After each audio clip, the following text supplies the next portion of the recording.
وقلنا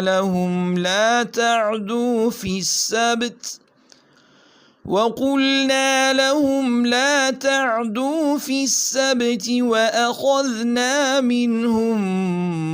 ميثاقا غليظا فبما نقضهم ميثاقهم وكفرهم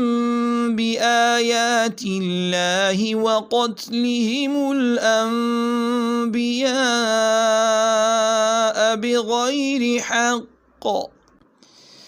بغير حق وقولهم قلوبنا غلف